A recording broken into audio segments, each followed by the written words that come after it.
Assalamu alaikum wa rahmatullahi wa barakatuh. This is Deen Media Canada. We're here with Ustad AbdulMalik Clare. You came all the way from Scarborough to Mississauga today, correct? No, I didn't. I came from North York. North York? Okay, it's not too far. Yeah, I used to live in Scarborough years ago. I don't live there anymore. Alhamdulillah. Ustad AbdulMalik, can you please tell us, what do you have in your hand there? This is the Braille Qur'an.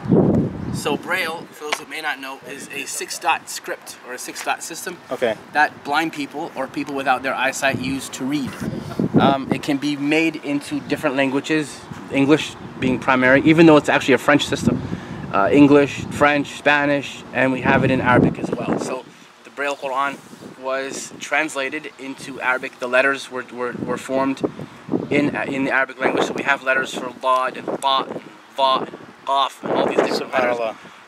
They're not the same as English. So I was given this when I first became Muslim in '96. Well, not this one like it. And I couldn't read it. I had to learn how to read it letter by letter from having Quran teachers spelling things out so that I could learn how to read it. So they would spell the Fatiha, for example. And now I have this copy, which this is one just... And this Braille language, how many Muslims would you estimate can read using Braille? Read the Quran using Braille around the world? Good question. I really don't know the answer to that. I know that in North America there are about 10 million blind people in North America, SubhanAllah. As far as I know. But you recently went to Turkey to read the Quran in Braille. I was blessed to go there in 2014, and I represented North America in a Quran demonstration, if you will, from the, what's it called? It's International Braille Quran Service, which is IBQS, which is out of Istanbul. And they invited me to go there and read. That is amazing. This is actually Hizb number 41, which is just 21. So there we go. Just to answer your previous question. Just 21. I guess a question that might be on someone's mind is, this is the month of Ramadan 2017. It is. What advice would you give to someone who wants to connect with the Quran, who wants to learn the Quran, and understand the Quran? One of the things that we tend to think, and it's a mental block that we put in front of us, is that the Quran is hard. See, Shaitan wants you to think that getting close to Allah is hard, Quran is hard, it's not easy, you need to be a scholar. But we forget that scholars were children at one point, and they had to learn it, alif, ba, ta, tha, jim, ha, kha, all of them, without exception. And I'm not a scholar, but a scholar is a human being, just like everybody else. So this idea that the Quran is hard is a mental block. Once you remove that, then it becomes easier to learn. It may take you a little while, but you're not competing with anyone. It's not a race. Like, you're not running a race. You're competing with yourself. So learning the Book of Allah, maybe it's going to take you 20 years. If it takes you 20 years, okay, then 20 years from now, you would have learned the Book of Allah. If it takes you 30 years, fair enough, 30 years from now, you would have learned the Book of Allah. I don't think it's going to take that long, though, but let's say that it does. If you don't do anything, 20 and 30 years from now, you're going to be in the exact same place. Could you give us just some, for those who may not want to go down the scholar level, or what kind of advice would you give? Just some practical tips incorporating the Quran in your day-to-day life. Like, how did you end up starting with the Quran? I guess that's a good question. I was, like I said, I was a new Muslim, and I had an English translation of the Quran in audio. And I just wanted to read. SubhanAllah. Like the way y'all read, I wanted to read. I wanted to be able to go with a book like this, and Braille. I mean, my Quran is 30 of these, right? So it's. I have another copy that's a bit bigger, that has 5 juz in it, I think. So I have this one that I travel with, and there's 30 books like this. So I wanted to actually open the book and read, because Allah says ذَلِكَ الْكِتَابِ. So this is a book. ذَلِكَ الْكِتَابُ لَا رَيْبَ فِيهِ. لَا رَيْبَ فِيهِ هُدًى لِلْمُتَّقِينَ. So I just started just wanting to learn the short surahs. I want to just learn those and just incorporate what they mean in my life, because really understanding the Quran is so important. You could just read it and not know what you're reading, or you could learn it, casually, because Islam is a way of life. So there's no real scholarly road that I know of. There's people who learn, and then there's people who get excited about learning, and then they take it to a next level. But there's no real scholarly road. There's, you can sit in a class once a week and learn the Quran, right, for half an hour, online now. I didn't have online. I had to go and actually listen to the sheikh who was teaching me. But now you have online classes. You have people who will tell you things while you're driving in your car. You have audio, video, media. Right. One of the goals that I have eventually in the future is away from now, but I'd like to make an audiobook service that has our audiobooks in it, so that people can actually learn on their iPads and on their iPods. MashaAllah, tabarakallah. So that you can actually go, wow, that's amazing. I want to learn more. Inshallah, this project of yours happens. I hope so. You mentioned an important point, which is you started with the translation, and I think a lot of Muslims forget that, because understanding the Qur'an is extremely important. I mean, no doubt we have to emphasize the Arabic, because Arabic is the key to understanding the Qur'an. Yep. The tajweed, the makharij al-huruf. Yep, but I think one of the points that kind of struck me when you began your story is the fact that you started with a little bit of the translation. Well, you need that, because if you don't know what you're saying, you will not only make a lot of mistakes in what you're saying, but you will have no attachment to it. It's just something that you read. You know, you just Alhamdulillah, Rabbil Alameen, Ar-Rahmanir Rahim, Maliki Yawmiddin. What'd you say? I don't know. Yeah. It's just something I say. I have to pray and that's it. So when you know that means Alhamdulillah Rabbil Alameen, all praise is due to Allah, the Lord of everything that exists. That alone, you think I'm praising the creator of all creation, the one who started all of this. Ar-Rahmanir Rahim, he is incomparably merciful and especially merciful. Meaning here and in the next life. This is the source of all mercy. The wind blowing here now that's cooling us off is a mercy from him, subhanahu wa ta'ala. The sun that heats the place so we're not freezing right now is a mercy. And even the cold in the winter in its own way is a mercy. All these things are a mercy. We sit on a table that was built by from wood that came from his trees that he gave us. Like all these stuff, when you look at the ayat of the Qur'an, makes you reflect on that. But if you don't understand it, you won't have that. And Allah wants you to know Him. He wants you to know Him. Otherwise, He wouldn't have talked to you in the first place. Subhanallah. Right? He gave you a Qur'an. He said, وَلَقَدْ يَسَّرْنَا الْقُرْآنَ الذِّكْرَ. That this Qur'an is easy to learn and understand.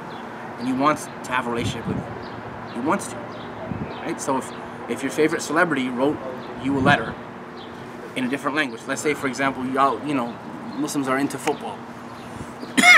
So they get a letter from Cristiano Ronaldo, right? Is that the guy?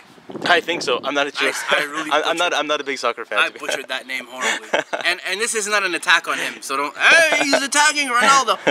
Anyway, it's not a refutation of Ronaldo. It's not a refutation of Ronaldo at all. Ronaldo, Allah guide you, bro. If you're watching this, and don't hate me, and whatever.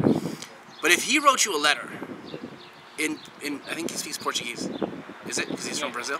Is it Portuguese? Yeah. So if he wrote you a letter in Portuguese and you don't speak Portuguese, you would go to your nearest, Portuguese restaurant. Yeah. Your nearest Nando's, right? Yes. Nando's. I like that. What's wrong with Nando's? I love Nando's. It's great. And you would look for a Portuguese person and say, what did Ronaldo say? Yeah. Okay, well, Allah, the one who created you and Ronaldo and Nando's and all the different stuff, He sent you this kitab. Now it's up to you to struggle a little bit. Even the Arabs, don't think that the Arabs have it easy. They don't have it easy either, because the lugha that they have is classic. So even them, they need to go and learn tafsir as well. So don't think that because you're not an Arab that the Arabs have some easy.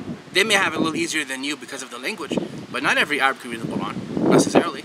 So it's up to us to learn about the one who loves us so much that He chose to speak to us, even though speaking to us had no benefit to Him in this kitab. So again, you don't have to be to lock yourself in a cave, and no one does that anyway. You don't have to do that. But even if you're just a casual learner, okay, let me learn what the Fatiha means. Let me learn what Surah An-Nas means. Let me learn what Surah Al-Muzammil means. Let me learn what Surah Al-Mulk means. Let me just learn what my Lord is saying to me. And that's what will end up happening, inshallah. You will learn it. Ustad, I'm gonna end it here. Why? I don't want to end it here. We're having a lot of fun. We're gonna do a part 2, inshallah. We're having a lot of fun, right? We're gonna do a part 2 actually. Yes. Come on, man. So barakallahu feeka wa jazakallahu khair. And in part 2, we're gonna ask Ustad AbdulMalik for another advice, inshallah. All right. Assalamu alaikum. We got Ustad AbdulMalik Clare here. How are you? I'm good, man. I'm gonna shake your hand. I'm gonna pretend that this is a part 2, even though it's the same table at the exact same time we did the part 1. I don't know what you're talking about. Actually, I'm fasting. I can't lie. Oh, come on. People know better than that. This is vlogging. It's not like, okay, we're back after 5 weeks. It looks exactly the same. Actually, my bag is here. My first question for you: what are you doing in Mississauga today? I came out here to be on Deen Canada. No, I'm just kidding. To go to Masjid al-Farooq, and this is Masjid right here, Masjid al-Farooq, and do a lecture about Luqman al-Hakim, which is advice from a father to his son. It's about family building and dads being dads and fatherhood in Islam. And I think that fatherhood isn't talked about enough, and it should be talked about a lot more. And that's not to take away from the mothers. So sisters, please don't like have death threats on me. I don't want that. Of course. But it's to actually promote manhood, which protects womanhood as well. Yes. So I wanted to do a lecture about that. And I will testify that in the lecture you were actually talking about the sisters. I was, and I think the sisters are awesome. But there's one thing, I mean, you could be a great mom and the best mom in the world, but you can't be dad. And I really wanted that to be something that I was emphatic about in that lecture, without being disrespectful, because I love my sisters too. And they do a lot of good things, and they're great. But, you know, one hand doesn't clap. You need two hands.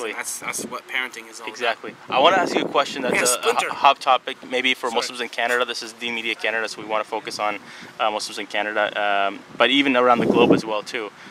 What I want to talk about struggling Muslims, people who struggle with their identity. So this could be a new Muslim, this could be a Muslim, you were born into a Muslim family, you might be embarrassed about certain things, you don't know how to go about Islamic knowledge. I think knowledge is a big part of it into building our confidence. That's a lot right there, right? But no, I agree. I mean, I feel like this is a major issue here, not only in the Greater Toronto area, but I think it's an issue with Muslims across Canada. I think that knowledge does lead to a heightened self-esteem, and I think that we need to make learning a priority. Now Islam is under the radar everywhere. It's under a microscope wherever you go, and I've been all over the place. Alhamdulillah, I've been blessed to be able to travel the world on every continent. And Islam is always something that is under the microscope, and that's okay. We have the best promotion in the world without paying for it, right? Everybody talks about us in some form or another on a daily basis. But I think that Muslims need to not buy into the media stereotypes and not buy into that narrative, and start actually listening to people who may know a little bit more than you, even if they're not scholars necessarily, but they know more than you do about Islam and about the history of Islam and about the messengers of Allah and about Allah himself. When you understand, and we talked about this a little bit earlier, that when you know that Allah wants to meet you, He wants to talk to you.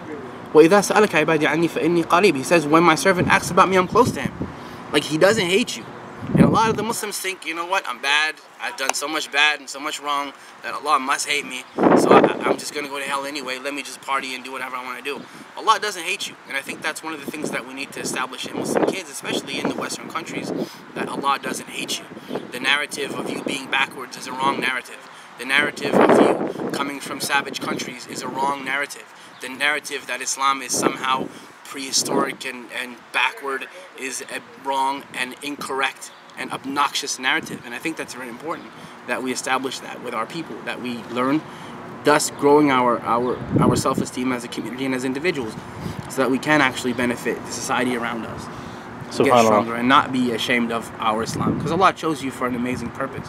Allah chose you to worship Him. So don't let yourself down by not doing that. Barakallahu fika wa jazak. That's actually amazing advice. I want to end it by asking you what current projects you might be working on, and how do people get in touch with you? Facebook, or what do you prefer? Yeah, I have my Facebook. There's AbuHafsa. There's a GoFundMe page I set up. AbuHafsa Dawah Fund. My daughter is Hafsa and I'm her dad, so AbuHafsa is my name. Of course, they're going to be in the description box, inshallah. The Gmail is there if you want to send any emails. I'll put that as well. My Facebook, my Twitter at AbuHafsa Clare.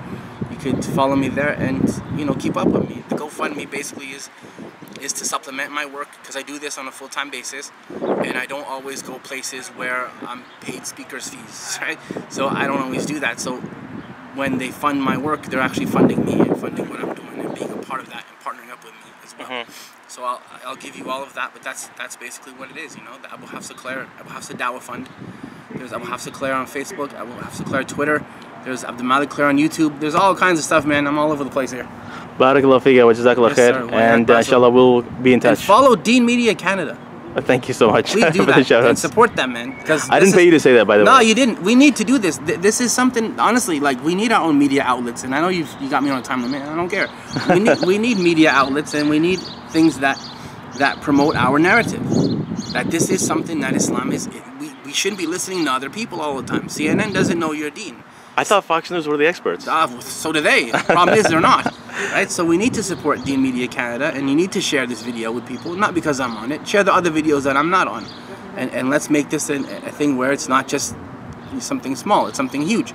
Right? Don't just let it do, oh, that's a cool video, and then close your browser. Support Deen Media Canada, inshallah, so that we can actually have these media outlets and we can come together presenting our narrative and showing the people what Islam is instead of always telling them what it isn't.